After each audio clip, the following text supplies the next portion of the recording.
السلام علیکم ورحمۃ اللہ وبرکاتہ۔ وعلیکم السلام ورحمۃ اللہ۔ الحمد للہ رب العالمین والصلاة والسلام علی سید الانبیاء والمرسلین اما بعد۔ اعوذ باللہ من الشیطان الرجیم، بسم اللہ الرحمن الرحیم۔ وما ارسلناک الا رحمۃ للعالمین، صدق اللہ العلی العظیم۔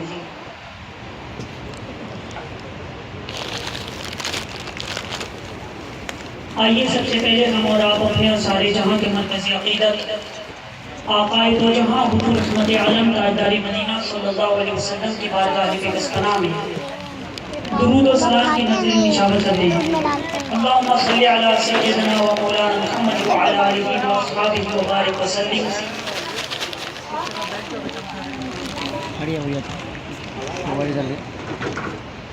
صلاۃ و سلام علیک یا رسول اللہ صلی اللہ تعالی علیہ وسلم۔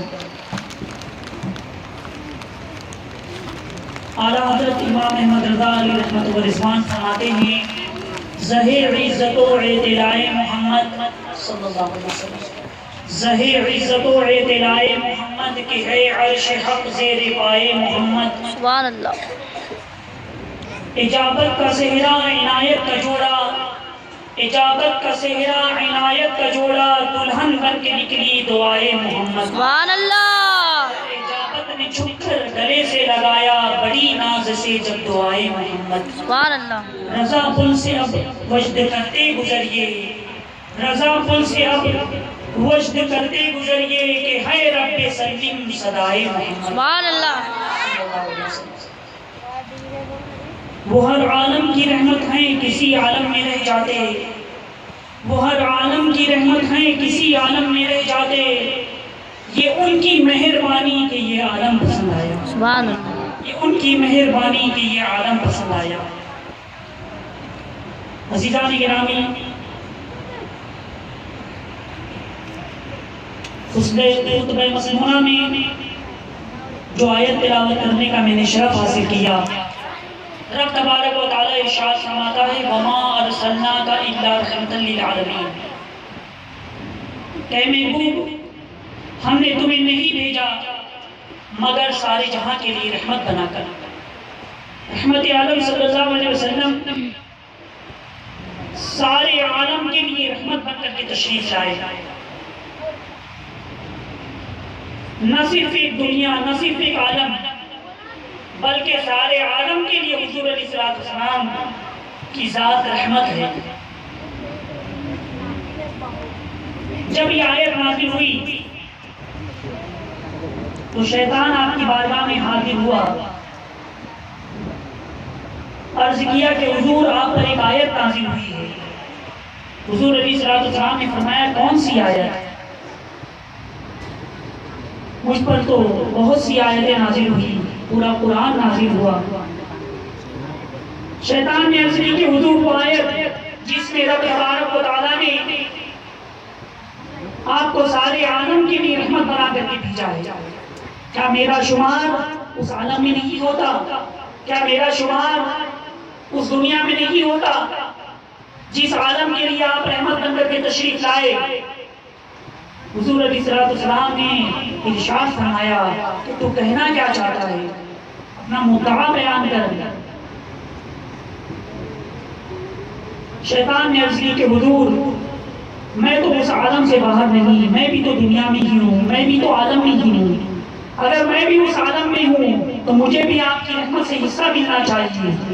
بات دراصل یہ ہے کہ جب جنت میں رب تبارک و تعالیٰ نے حکم دیا تھا کہ آدم کو سجدہ کریں، فرشتوں نے سجدہ کیا تھا، لیکن اس وقت شیطان نے غرور کیا، تکبر کیا اور سجدے سے انکار کر دیا تھا، تو رب تبارک و تعالیٰ نے ہمیشہ کی لعنت کا توق ڈال کر کے جنت سے شیطان کو نکال دیا تھا، اور ایک فرشتے کا تقرر فرمایا تھا جب بھی کوئی بندہ لا حول ولا قوت الا باللہ العلی العظیم پڑھتا ہے تو وہ فرشتہ شیطان کہتا ہے کہ وہ فرشتہ مجھے ایسا سناٹے دار تماچا لگاتا ہے کہ میرے ہوش و حواس باختہ ہو جاتے ہیں، شعور و فکر کی تمام توانائیاں بکھر کر رہ جاتی ہیں، میں مضطرب ہو جاتا ہوں، میں بے قرار ہو جاتا ہوں۔ یا رسول اللہ بس اتنی سی عرض ہے کہ وہ تماچا بند کروا دیجیے، وہ تماچا بند کروا دیجیے۔ حضور علیہ السلام کی رحمت جوش میں آئی، حضرت عالم صلی اللہ علیہ وسلم نے فرمایا کہ جا آج کے بعد سے تجھ کو وہ تماچا نہیں چاہیے۔ تو حضور رحمت عالم صلی اللہ علیہ وسلم سارے عالم کے لیے رحمت ہے، سارے جہاں کے لیے رحمت ہے۔ اور یہ بات بھی پتہ چلی کہ حضور علیہ السلام کی بارگاہ سے کوئی خالی نہیں لوٹتا، بے شک سبحان اللہ، کوئی خالی نہیں لوٹتا۔ سرکار کی بارگاہ میں جو مانگتا ہے اسے مل جایا کرتا ہے۔ اعلیٰ حضرت امام احمد رضا رحمت اللہ تعالی علیہ فرماتے ہیں کہ وہاں کیا وہ جود و کرم ہے شہ بطحہ تیرا، وہاں کیا جود و کرم ہے شہ بطحہ تیرا، نہیں سنتا ہی نہیں مانگنے والا تیرا، سبحان اللہ، نہیں سنتا ہی نہیں مانگنے والا تیرا۔ اور ایک جگہ اعلیٰ حضرت یوں فرماتے ہیں کہ مانگیں گے مانگے جائیں گے منہ مانگی پائیں گے، مانگیں گے مانگے جائیں گے منہ مانگی پائیں گے، سرکار نے نہ لا ہے نہ حاجت اجر کی۔ سبحان اللہ، وہ بارگاہ تو ایسی بارگاہ ہے کہ جہاں پر لا کا لفظ نہیں ہے، جہاں پر نہیں کا لفظ نہیں ہے، جہاں پر اگر کا لفظ نہیں ہے، جہاں پر کوئی شرطیہ لفظ نہیں ہے، جہاں پر کوئی مشروط لفظ نہیں ہے۔ یعنی ایک بچہ اپنے ماں کے پاس آیا، کہا کہ امی جان مجھے 5 روپے دے دو، بچے باپ کے پاس آیا، کہا کہ ابا مجھے 10 روپے دے دو، مجھے سامان لینا ہے، مجھے چیز دینی ہے، مجھے یہ کام ہے۔ باپ نے کہا کہ اگر تم یہ کام کرو گے تو تمہیں پیسے ملیں گے۔ ماں نے کہا کہ بیٹا اگر تم ہوم ورک کرو گے تو تمہیں پیسے ملیں گے۔ ماں نے شرط لگا دی، باپ نے شرط لگا دی، اب اگر بچہ وہ کام کرے گا تو اس کو 5 روپے یا 10 روپے ملیں گے، اگر بچے نے کام نہیں کیا تو وہ پیسہ نہیں ملے گا۔ لیکن قربان چاہیے جب کوئی امتی سرکار سے مانگتا ہے تو وہاں پر شرط بھی نہیں لگا دی جاتی، بلکہ بنا مانگے وہاں پر عطا کر دی جاتی ہے۔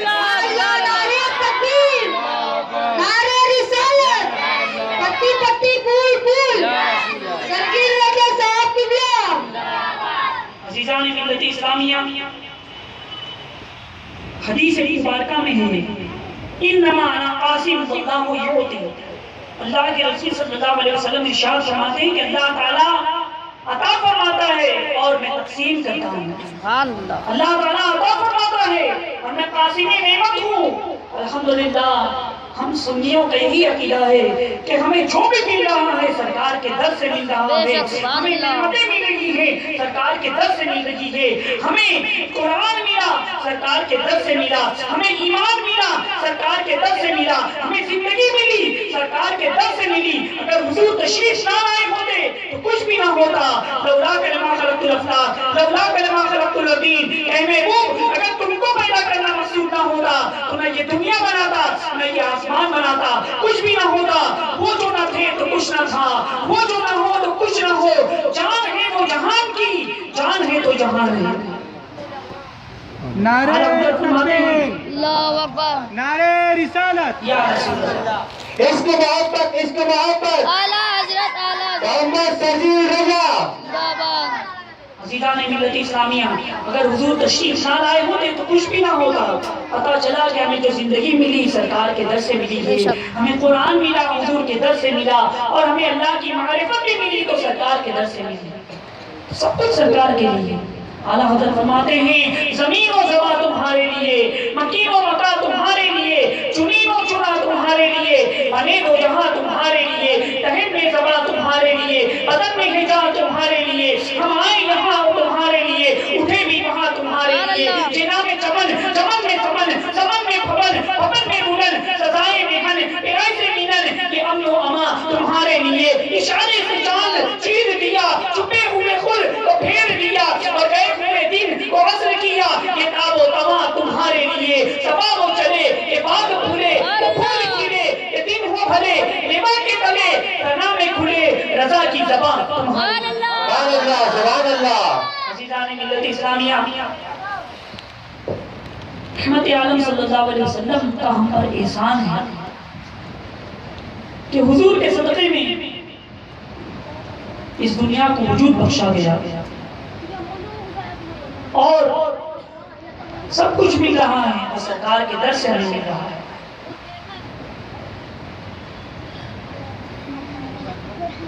بڑے ظالم ہیں وہ لوگ جو کہتے ہیں کہ وہاں سے نہ مانگو,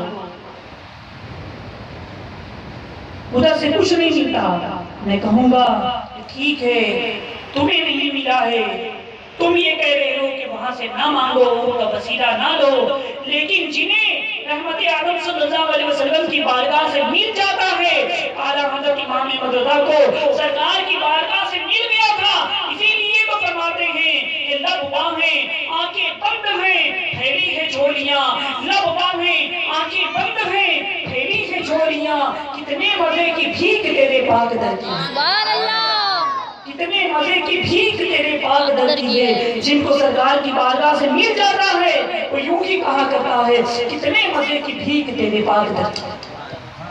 سبحان اللہ. عزیزان گرامی, تو حضور رحمت عالم صلی اللہ علیہ وسلم کے احسانات بے شمار ہیں. میں آپ کو بتاتا چلوں کہ رحمت عالم صلی اللہ علیہ وسلم کے صدقے میں رب تبارک و تعالیٰ ہم پر کتنا کرم فرما رہا, پروردگار عالم کا ہم پر کتنا احسان ہے, کتنا فضل ہے.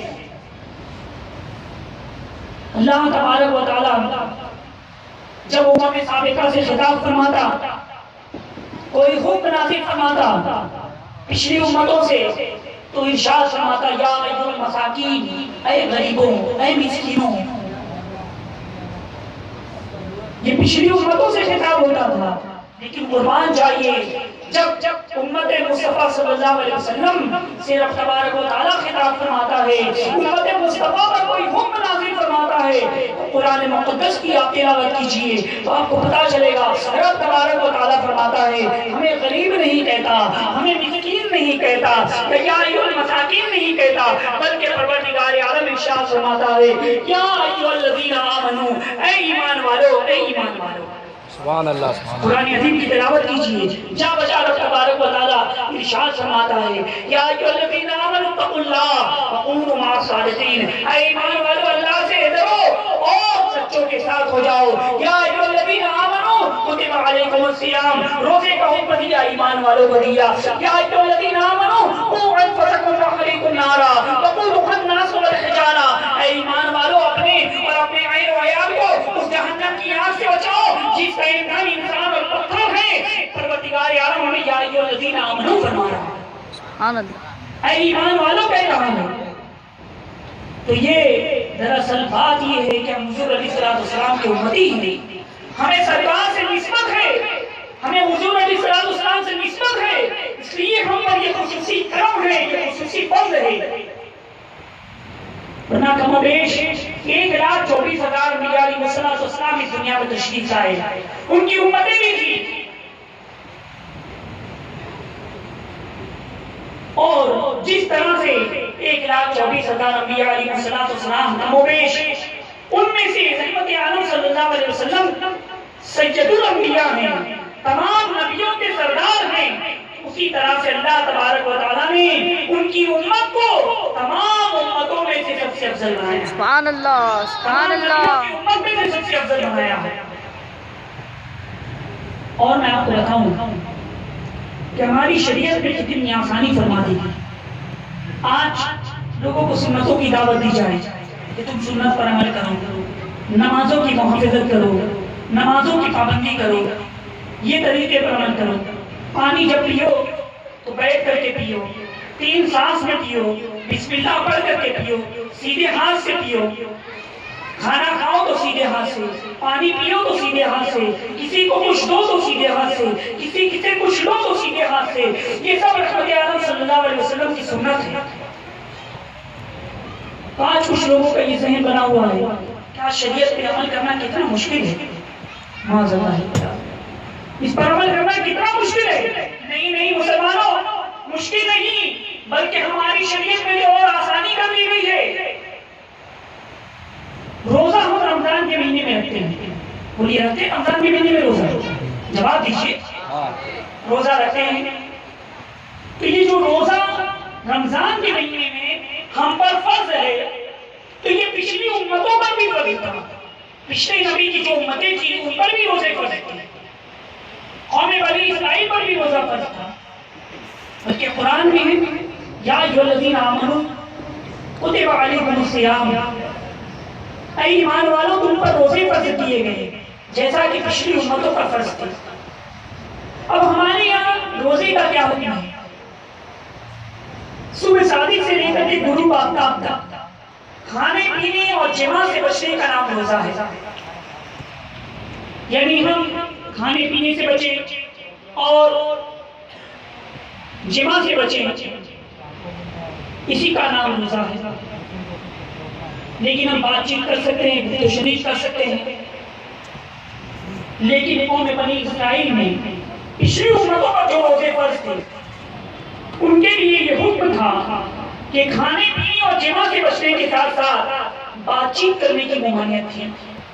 وہ کسی سے بات نہیں کر سکتے تھے، وہ کسی سے ہم کلام نہیں ہو سکتے تھے. یعنی اگر کسی سے بات کریں گے، ہم جس طرح سے اگر کچھ کھا لیے پی لیے تو روزہ ٹوٹ جائے گا. پچھلی امتوں میں یہ تھا کہ کسی سے اگر بات کر لیں تو روزہ ٹوٹ جاتا تھا. کھانے پینے سے تو ٹوٹتا ہی تھا، بات چیت کرنے سے بھی روزہ ٹوٹ جاتا تھا. تو بتاؤ مسلمانوں، اگر وہی حکم ہماری شریعت میں ہوتا، شریعت اسلامیہ میں ہوتا، شریعت مصطفیٰ میں ہوتا تو ہمارے لیے کتنا مشکل ہو جاتا روزے کی حالت میں کہ ہمیں بات چیت کرنے سے منع کر دیا گیا ہے. خاص طور پہ ان لوگوں کے لیے جن کا کاروبار سیلسمین کا ہے، اپنے پروڈکٹ کو انٹروڈیوس کرا کر کے وہ مارکیٹ میں سیل کرتے ہیں، بات چیت کر کے وہ اپنا کاروبار کیا کرتے ہیں. وہ رمضان کے مہینے میں کیسے کاروبار کرتے، رمضان کے مہینے میں کیسے وہ بزنس کرتے. لیکن قربان چاہیے، ہماری شریعت میں یہ آسانی کر دی گئی ہے کہ ہم روزے کی حالت میں کھانے پینے اور جماع سے بچیں اور بات چیت کرنے کی اجازت دے دی گئی. عزیزان گرامی، اور ایک اور بات بتاتا چلوں، جسم پر اگر نجاست لگ جائے تو اس کو پاک کرنے کا ہماری شریعت میں کیا ہوتا ہے؟ 3 مرتبہ پانی سے وہ جگہ دھو لو،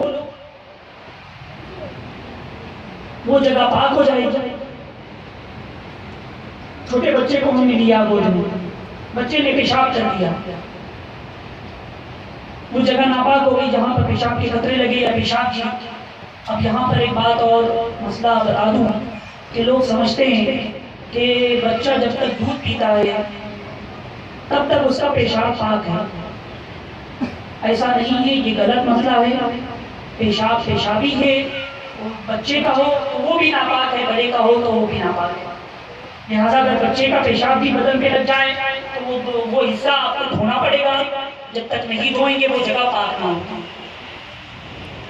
مثال کے طور پر کچھ نجاست ہاتھ پہ لگ گئی، کچھ قطرے پیشاب کی چھینٹے پیر پہ گر گئے، لگ گئے، تو آپ 3 مرتبہ وہاں پر آپ پانی ڈال دیجیے.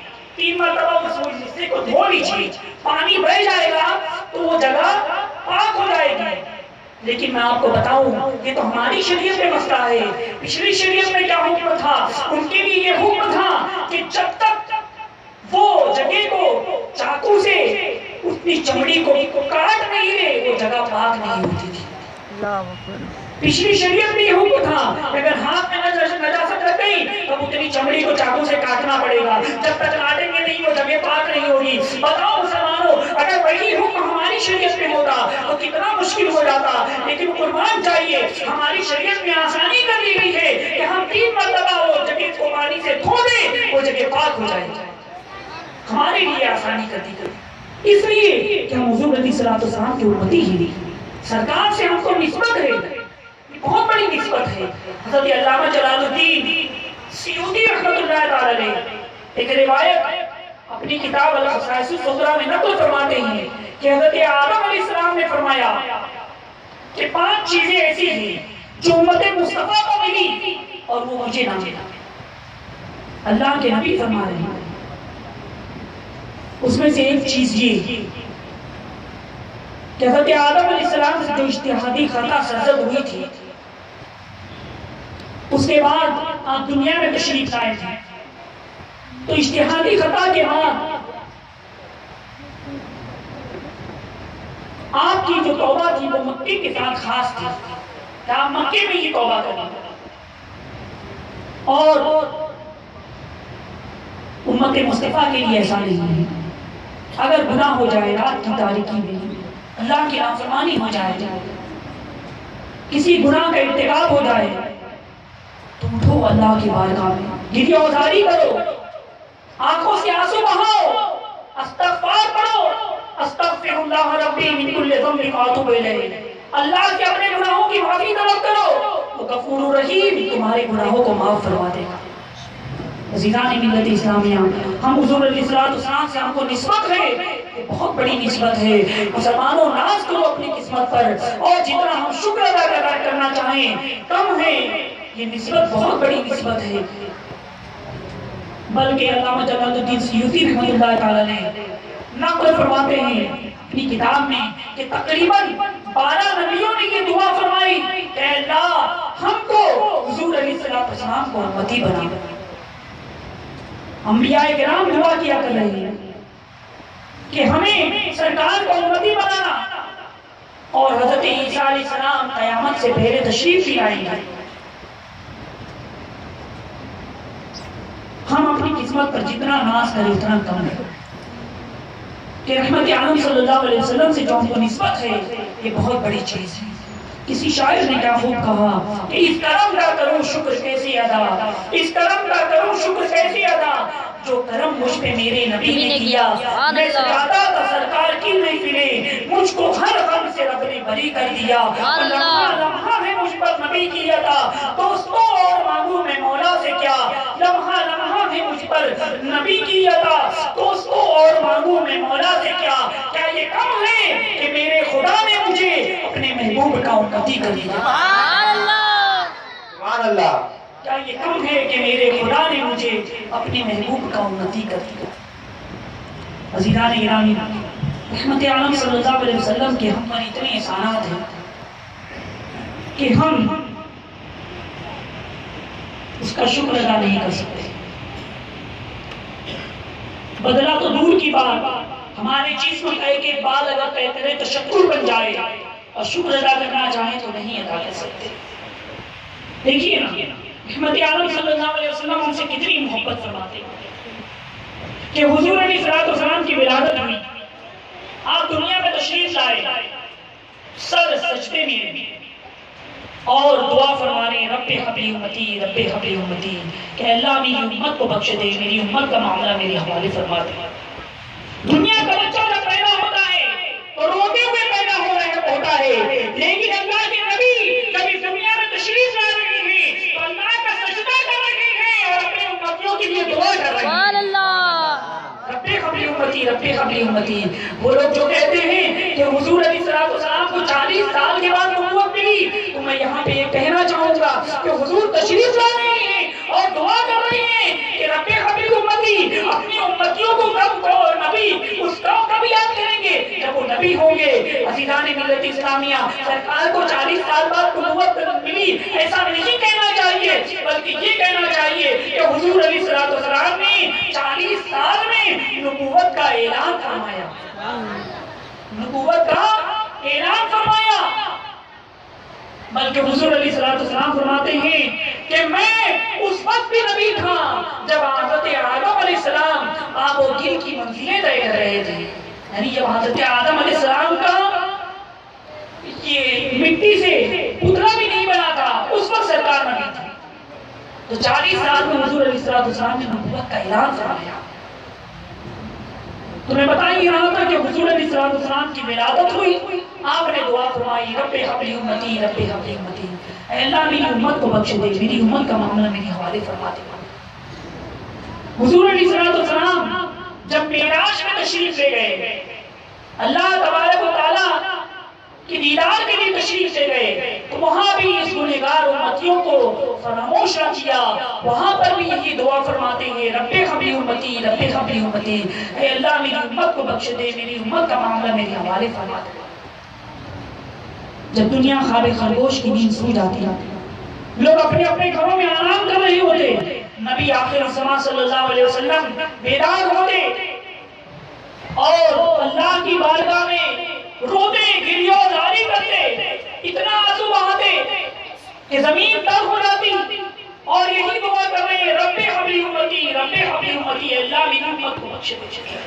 اعلیٰ حضرت امام احمد رضا رحمۃ اللہ تعالی علیہ فرماتے ہیں اللہ کیا جہنم اب بھی نہ سرد ہوگا، اللہ کیا جہنم اب بھی نہ سرد ہوگا، رو رو کے مصطفیٰ نے دریا بہا دیا۔ سبحان اللہ، سبحان نعرہ تکبیر، نعرہ رسالت، عشق محبت، عشق محبت، محمد سرزیر رضا۔ عزیزان ملت اسلامیہ، اللہ کیا جہنم اب بھی نہ سرد ہوگا، رو رو کے مصطفیٰ نے دریا بہا دیے۔ جب رحمت عالم صلی اللہ علیہ وسلم کا وصال ہوا، زندگی میں تو دعا فرماتے رہے، ظاہری زندگی میں، اور جب آپ کے جسد مبارک کو صحابہ کرام نے قبر میں رکھا تو دیکھا کہ آپ کے لمحہ مبارک دمش فرما رہے ہیں، ہل رہے ہیں۔